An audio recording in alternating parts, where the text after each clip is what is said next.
अच्छा, हमारे स्कूल में ना मार्शल आर्ट्स का पीरियड होता था। हफ्ते में 2 ही दिन आता था वो पीरियड, और उसमें से एक दिन हमें कराटे सिखाते थे और एक दिन जूडो। तो मुझे और मेरी फ्रेंड्स को ना कराटे में थोड़ा ज्यादा इंटरेस्ट था और जूडो में कम। कम क्या, जूडो में इंटरेस्ट ही नहीं था। खैर वो छोड़ो। तो एक बार क्या हुआ ना, हम सबका जूडो का पीरियड था और हम सब लिटरली फर्स्ट पीरियड से प्लानिंग कर रहे थे कि कैसे बचेंगे इससे। लेकिन हम सबका दिमाग थोड़ा कम चलता है, इसलिए हमें फोर्थ पीरियड तक भी ये नहीं सोचा कि हम क्या बहाना बनाए। हाँ, वैसे जूडो का पीरियड फोर्थ आता था। जैसे ही फोर्थ पीरियड की बेल लगी, हम सब ग्राउंड की तरफ गए और हमने देखा फोर्थ या शायद फिफ्थ क्लास के बच्चे आ रहे थे और वो लोग इतने थके हुए थे जैसे कोई पहाड़ खोद कर आ रहे हैं। इतने में उनमें से एक बच्चा हमें आकर बोलता है, दीदी अगर आपका जूडो का पीरियड है तो वहाँ मत जाना। हमने रीजन पूछा लेकिन उसने कोई जवाब नहीं दिया और वो चला गया। लिटरली यार, ये क्या होता है, सीनियर से हम तुम्हारे अच्छे से तो बात कर लो। लेकिन जाने दो, उसके बाद तो हम और डर चुके थे। अब तो हमें कैसे भी करके जाना ही नहीं था। वो सब तो ठीक था, हम बहाना कुछ भी दे सकते थे, जैसे इसका सर दुख रहा है, पेट दुख रहा है, पैर के घुटने का दिमाग दुख रहा है घुटने का दिमाग छोड़ो, वैसे भी इनका दिमाग घुटने में ही है।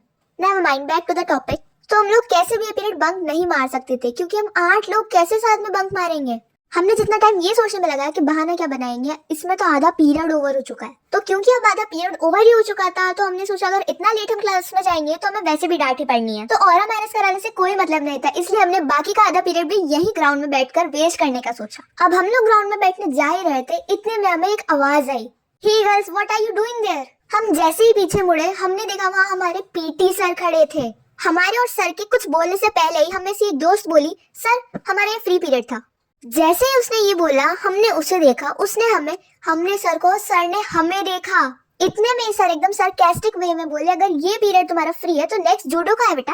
अब ये तो हम समझ ही गए थे कि सर को पता चल चुका है कि हम बंक मार रहे हैं, लेकिन अब हम कुछ कर भी नहीं सकते थे और यहाँ तक भी सब ठीक चल रहा था। लेकिन इतने में सर ने कहा, चलो गर्ल्स तुम्हें प्रिंसिपल ने बुलाया है। अब हमने क्या कर दिया, बस एक जूडो पीरियड ही तो बंक मारा, और वैसे भी किसको शौक है जूडो सीखने का।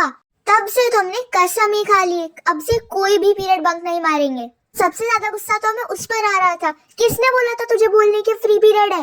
एट दी एंड में बस यही बोलूंगी, गलती से भी कोई भी पीरियड बंक मत मारना, स्पेशली जब तुम्हारे साथ इतने समझदार दोस्त हो। चलो बाय, मिलते हैं नेक्स्ट वीडियो में।